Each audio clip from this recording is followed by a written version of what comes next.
қолдауымен, елбасымыздың қолдауымен тұсауы кесілген оны жаңа қатайып жатқан жас аудан.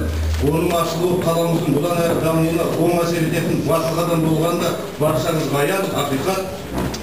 Осы ойда біз бүгін сіздермен жеткен жетістіктерімізді ортаға салып, саралап, алдағы атқарылатын міндеттеріміз бен бағыт бағдарларымызды нақтылап алу үшін алқа құрып, кездесу ұйымдастырып отырмыз. Ауданымыздың құрылғанына бір жылдан астам уақыт ғана өтсе де, қала әкімдігінің басшылық етуімен ауданда кездесуіміздің басын жақсы істермен бастайық. Әрбір екінші күні, бесінші күні біз осы актілерді, жер актілерін осы жерде құрметпен тапсырып жатырмыз осы азаматтарға құттықтап, біздің ауданымыздың азаматы болған деп. Сондықтан бүгін кездесуде осы екінші күннің орайына келіп тұр. Бүгінде көп адамдарымыз ақталды, 30-40-қа жуық ақталды ертеңгісінен бері. Соның бір 10-ын қаладан келген службаларымыз бар. Серік Тұрарұлы, өзіңіз қолыңыздан құттықтап берсеңіз, сондықтан 10 адамға беріп, қалғанын түгел кабинеттерде беріп жатыр. Негізі бұны да қала әкімшілігі осы барлығымыз ақылдасып отырып комиссия мүшелерімен шештік.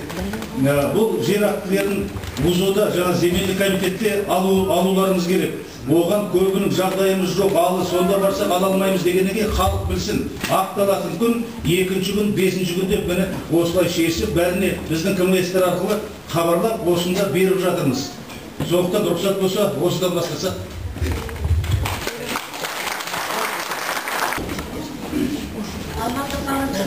Алматы қаласы әкімдігінің қаулысы негізінде жер теліміне жекеменшік құқығы Шаңырақ Бірқышал ауданының тұрғыны Қымбат Хамидовна Абдрахмановаға берілді.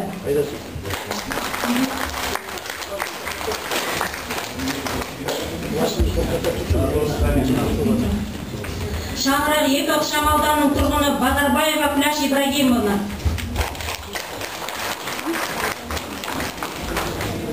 Қанша жыл болды аламай жүргенімізге? 5 жыл ма?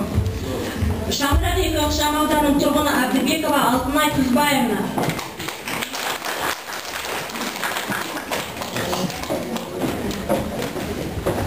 Трудовик ықшам ауданының тұрғыны Айтқазы Қажидан.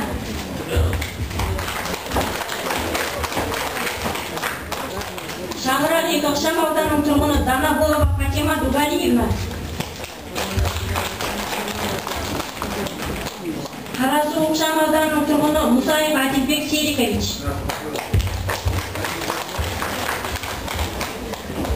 Шаңырақ ықшам ауданының тұрғыны Иманқұлова Беутен Сайлаухановна.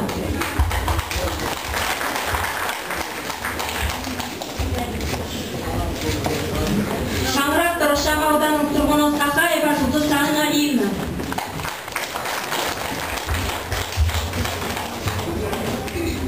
Шаңырақ 2 ықшам ауданының тұрғыны Мамытбекова Баян Кавалкеговна. Бюджет есебінен ауданда электр желілерін жүргізу және қайта жөндеу ауқымды жұмыстар атқарылды.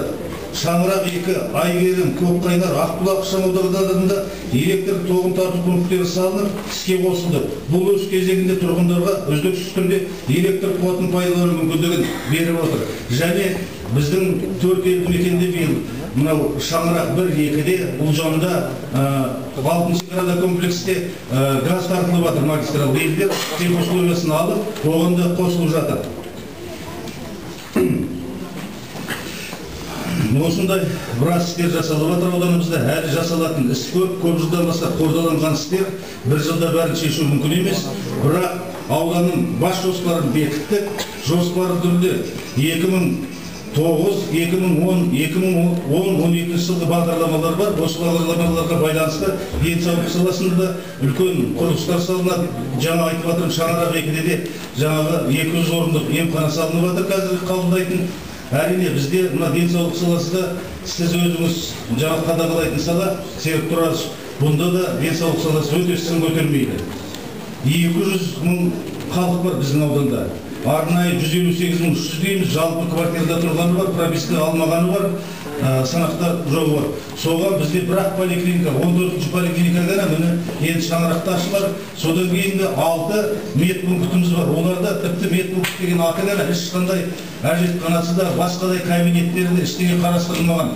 Бұл жөнінде де биыл сіздердің көмектеріңізбен рахмет айтамыз. 169 мектептің алдында жылжымалы емхана қойып қойдық, адамдарды қабылдап жатыр. Оның сыртында мынау құтқару 051 дейміз, осы службаларда келіп, әр елді мекенде график жасадық. Ол жолда 3 күн әр елді мекенде осы қазанның басында бастадық. Әр елді мекенде әр саладан жаңағы ауруына байланысты әр саладан қабылдап, жаңағы қызмет жасап жатыр.